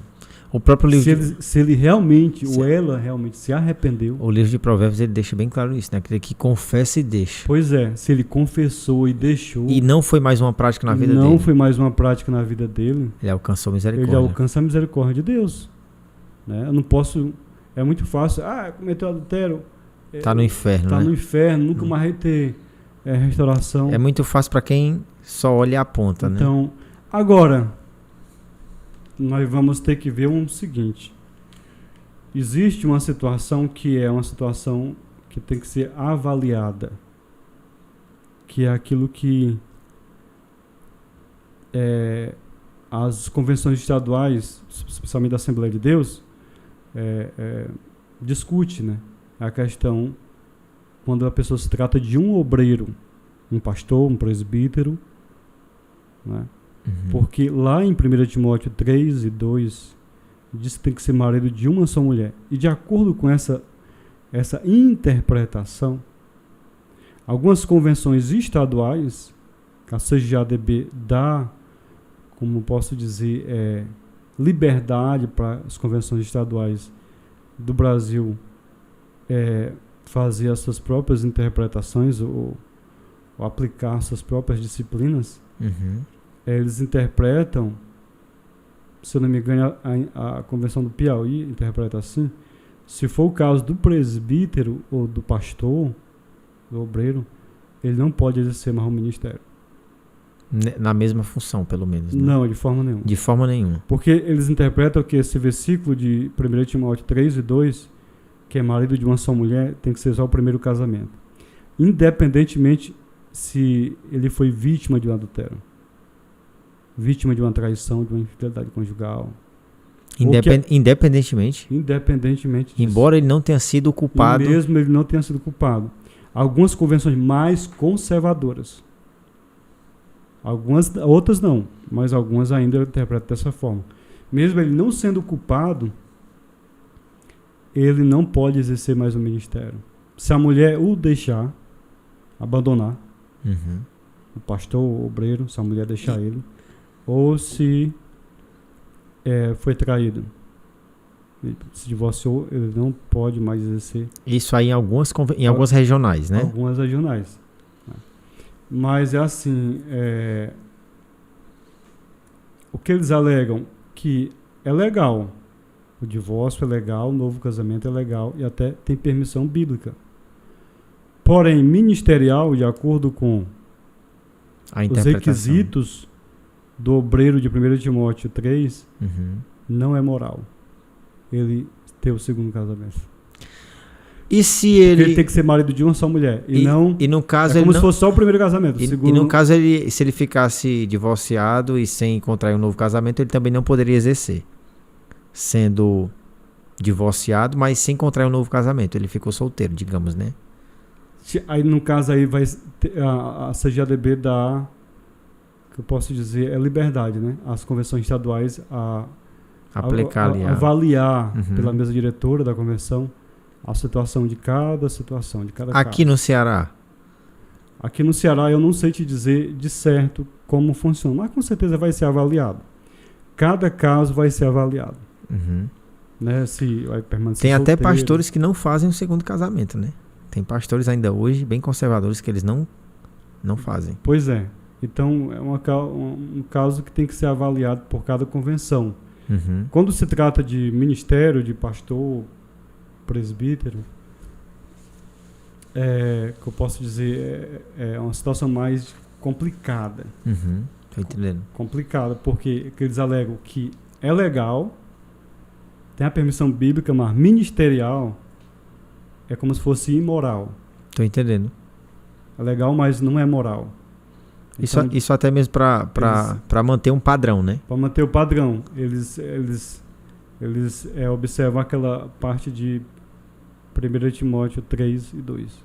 Muito bem. O presbítero tem que ser marido de uma só mulher. Nós temos mais de quase 2 horas de bate-papo aqui sobre o assunto e não se esgota, né? Mas há algo mais, irmão Misael, que a gente possa colocar antes de finalizar, porque a pauta aqui ela já foi embora. Já entramos até em outros assuntos e isso é muito bom. Mas o que eu coloquei na pauta aqui pra gente conversar, a gente já conseguiu alcançar todos os pontos. Mas tem algum ponto ainda que o irmão ainda acha que precisa ser colocado, que de repente ainda não foi colocado aqui na mesa? Não, assim, com relação a essa pauta aqui, eu acho que passou aí, que é como evitar o divórcio, né? Isso. Tem aqui, né? Como evitar o divórcio. Como evitar o divórcio. E tem também os tempos da ignorância, né? Os tempos da ignorância com relação à pessoa que veio para a igreja, né, e está divorciado. Né? Exato. Mas nesse caso aí, Deus, o tempo da ignorância, então... Ele nem sabia disso, né? Não, ele está perdoado aí, né? Deus Digamos, vai ter misericórdia dele, ou dela, né? No caso do como evitar o divórcio, eu queria até falar sobre isso. O que eu posso dizer primeiro é que... Como não deixar chegar nesse ponto, né? É que o alvo principal de Satanás é as famílias. Isso a gente falou até aqui ontem, né? No nosso podcast com o Mastro Agilda. O casamento. Isso. Ele tentou logo ali no Éden, né? É porque ele é a célula máter da sociedade, né? Você vê que quando Eva faz algo em desacordo com Adão e não entrou numa concordância ali, houve um problema grande, né? Uhum. Então, a primeira tentação no Éden foi o casamento. Tentar desconstruir, desestruturar o casamento. Uhum. Então, o alvo de Satanás é a família, é o casamento. Ele quer destruir as famílias, quer destruir o casamento. Uhum. E nós, como cristãos, crentes na pessoa bendita do Senhor Jesus, nós devemos zelar pelo nosso casamento. Todo casamento, Jefferson, tem problema. Todo casamento tem problema. Passa por fases difíceis. Passa por fases difíceis, fases boas, fases difíceis. Todos têm problema. Tem alguns que têm problema mais do que os nossos. E eles continuam casados. Então, a melhor opção para um casamento difícil não é o divórcio. Orar, pedir a Deus a misericórdia, suportar. Até porque é uma fase, né? É uma fase, né? Então nós devemos... O divórcio, como nós já falamos, é a última instância. É quando já se tentou todos os recursos. Todos os recursos, né? E tem as situações bíblicas permissíveis, né? Então, eu quero falar aqui sobre uma revista publicou uma entrevista, aliás, uma pesquisa, que relata que as mulheres que se sentiam infelizes, mas permaneciam casadas, têm mais probabilidades de serem felizes 5 anos mais tarde do que as que se divorciam. Então, essa pesquisa, de acordo com a revista Association Content, que é uma pesquisa americana, ela disse que o divórcio não era a solução mais fácil para o conflito conjugal. Até porque o segundo casamento ele já vai ser, ele já não vai ser como o primeiro, né? Até porque o divórcio também, como nós falamos, é algo muito traumático na vida de uma pessoa. Vai acarretar... ela não sai ali como se ela estivesse entrando em um primeiro relacionamento. Ela não sai. Aquilo ali vai acompanhar ela pro resto da vida. Especialmente quando há filhos envolvidos, né? Então, como já disse, as mulheres que se sentiam infelizes, mas permaneciam casadas, têm mais probabilidade de serem felizes 5 anos mais tarde do que aquelas que se divorciam. E também, de acordo com a pesquisa do Centro Nacional de Estatística da Saúde nos Estados Unidos, diz que as mulheres divorciadas têm chance de 50% de se casar novamente. No entanto, o segundo casamento não é imune ao divórcio. Já fica bem mais fácil recorrer ao divórcio, né? As estatísticas mostram que 23% do segundo casamento terminam em divórcio. E aí vai... Dentro de 5 anos. Colocar um trauma em cima de outro. E esse número salta para 39% após 10 anos. Ou seja, pode ser até uma situação mais traumática o segundo casamento. Alguém pode pensar que é uma solução, às vezes pode ser uma situação mais difícil que a pessoa vai contrair, né? Então, a recomendação bíblica é: ame sua esposa, a mulher seja submissa ao seu marido. Ciúmes doentios, evita. Outro dia, assistindo um programa, e era de tipo de aconselhamento, pedindo oração, aconselhando. As pessoas ligavam, pediam orações e aconselhamento. E uma mulher ligou e pediu oração. E o pastor que a atendeu, ouvindo-a, disse que ia orar, mas antes dele orar, ela começou a falar sobre o que estava acontecendo na vida dela. E ela disse que pediu um esposo crente, homem de Deus, trabalhador, e que a respeitasse. E Deus a ouviu. Uma bênção, o marido dela. Mas tinha algo que ela não estava conseguindo suportar. Era o ciúme. Ele nem sequer deixava ela ir fazer as compras só. Ele a mantinha presa dentro do lar. E ela não estava suportando mais a situação. Sobrecarregada. Né? Então, o ciúme doentio, ele é algo que pode até como desestabilizar um casamento e pode ocasionar uma separação, né? Então, tem que dialogar, procurar conversar. Hoje tem muitos casais que não conversam, passam o tempo todo nas redes sociais, no celular, né? E chega do trabalho já cansado, não tem mais tempo para conversar. E às vezes o casamento vai se esgotando aos poucos, porque não é cultivado, não tem diálogo num relacionamento. Uhum. Né? Outra situação é intromissões de pais, sogra e sogro. Se a Bíblia diz o quê? Deixar pai e mãe. Mas existe casamentos que a mulher é direto na casa dos pais e vice-versa. Então, de certa forma, há intromissões no relacionamento. E isso pode desgastar o relacionamento, né? E ocasionar uma separação. Também, isso foi o que eu anotei aqui. Buscar viver primeiro para Deus. O casamento é feito, Jefferson, com 3 pessoas.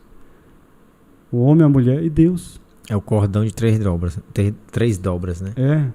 O casamento bem sucedido é o homem, a mulher e Deus no meio. Deus abençoando. Então, a minha família, ela tem que ter prioridade, né? Eu tenho que olhar para a minha família, porque a palavra de Deus diz que se nós não cuidarmos dos nossos, negligenciar nossa família... A família ela vem até antes do ministério, né? Mas não vem antes de Deus. Né?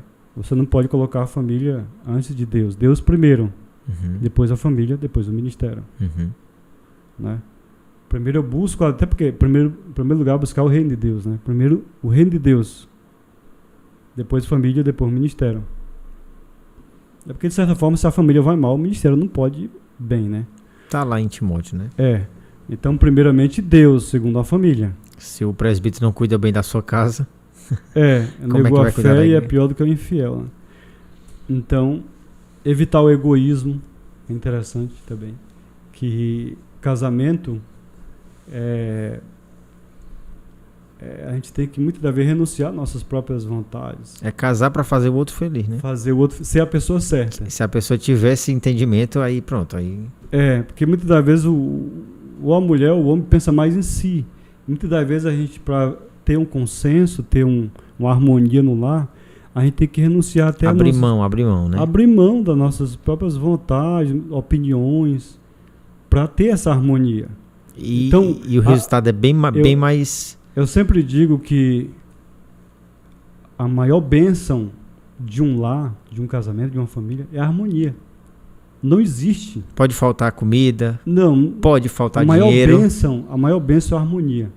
É um casal que se ama. Se houver harmonia no lar, os filhos, Eles mulher, sentem, eles o sentem. esposo, Eles vão sentir a a diferença. esposa, a paz. E ali está Deus, rei no amor, Deus está ali. E Deus abençoa essa família, né? Então, exercer o papel designado.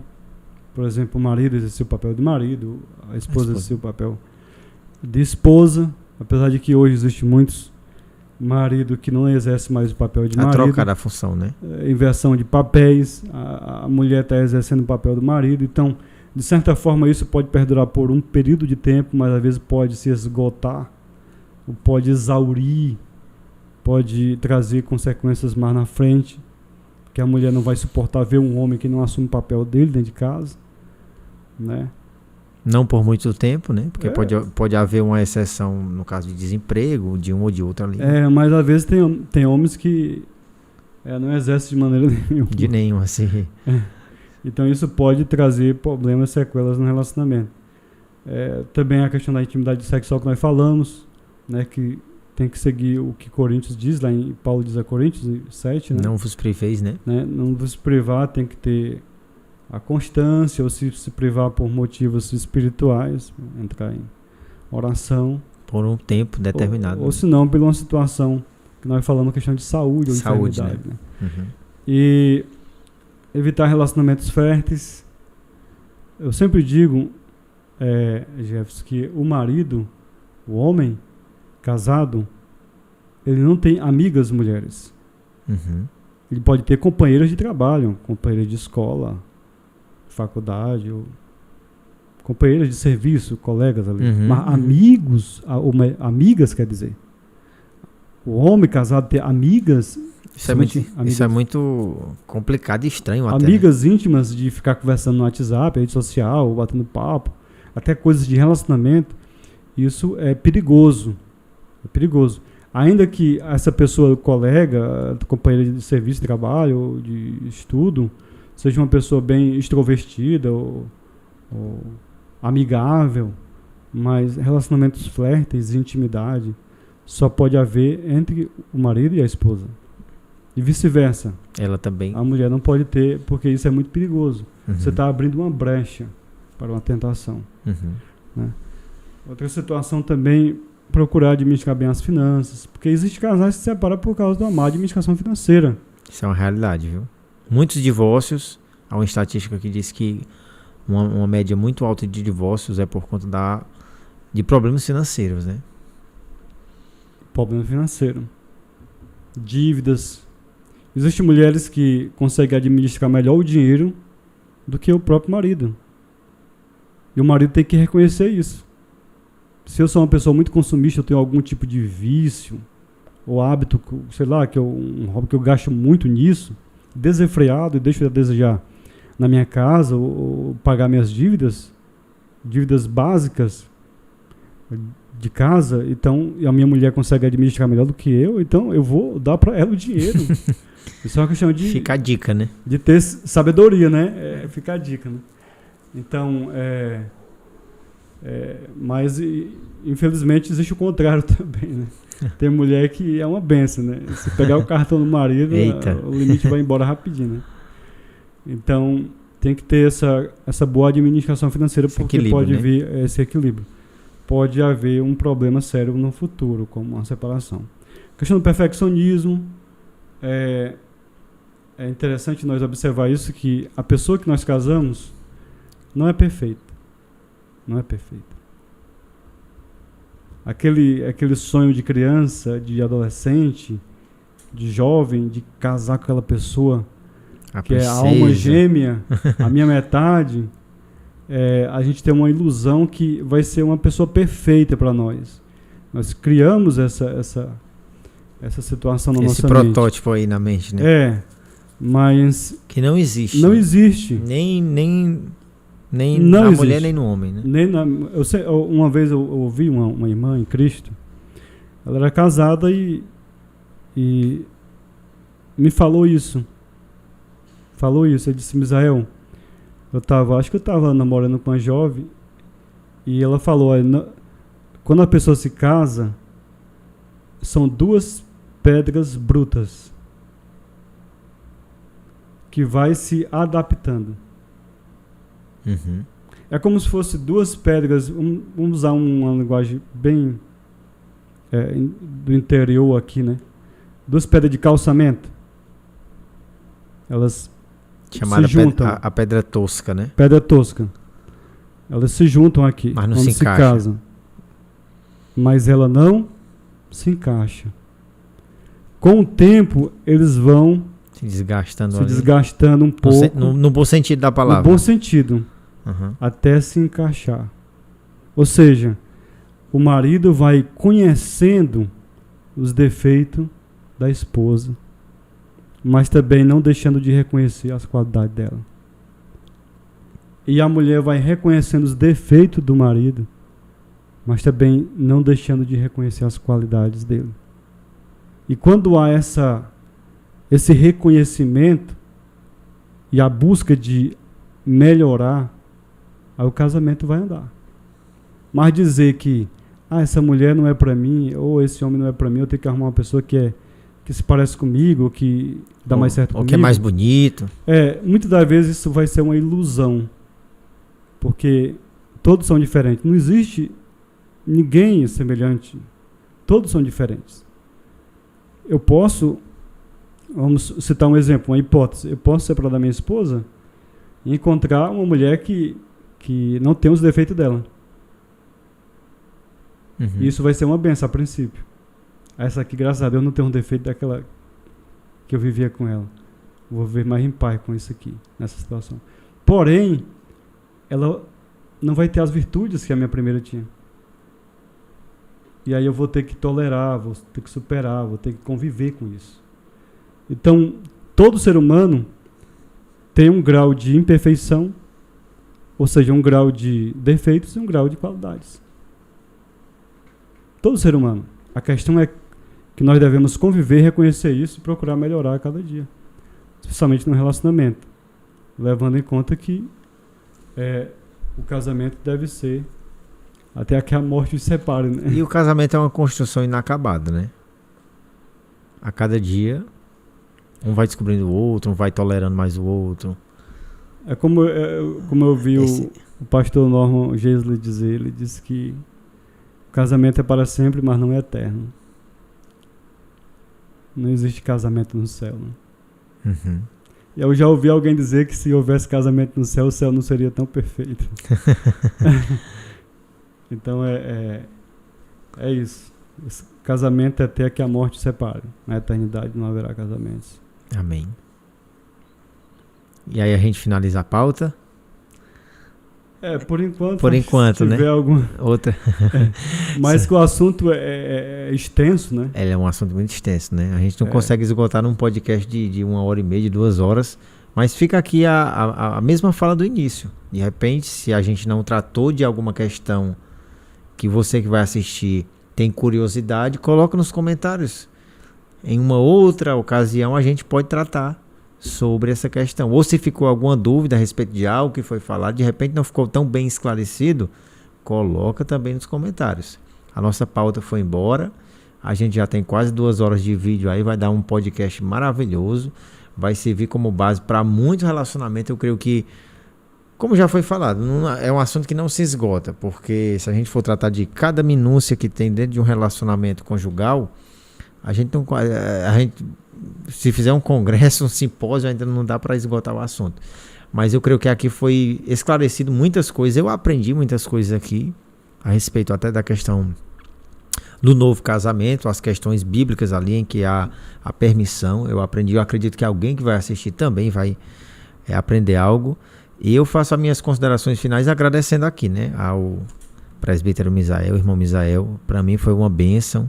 E já fica aqui o convite para uma outra oportunidade, a gente, ou que seja continuando o assunto, ou tratando de outro assunto, receber você aqui, porque para mim foi assim uma bênção, uma edificação muito, muito boa. E você também, o irmão, também pode fazer aí as suas considerações finais, olhando aqui para os irmãos, em nome de Jesus. Então, o que eu tenho a dizer é que o divórcio, como nós falamos, é a última instância, né?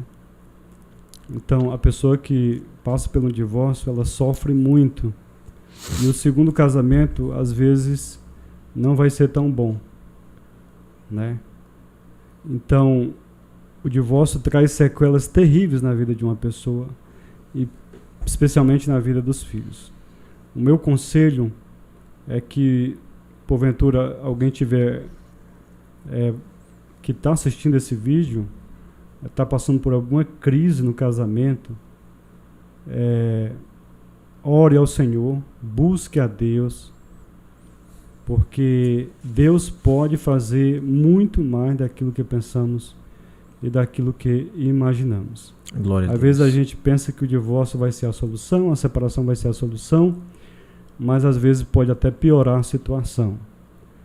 Busque a Deus uma orientação, se for preciso, procure um aconselhamento pastoral ou um aconselhamento do irmão em Cristo, que seja uma pessoa madura, que seja bem casado, que tenha uma vida de testemunho.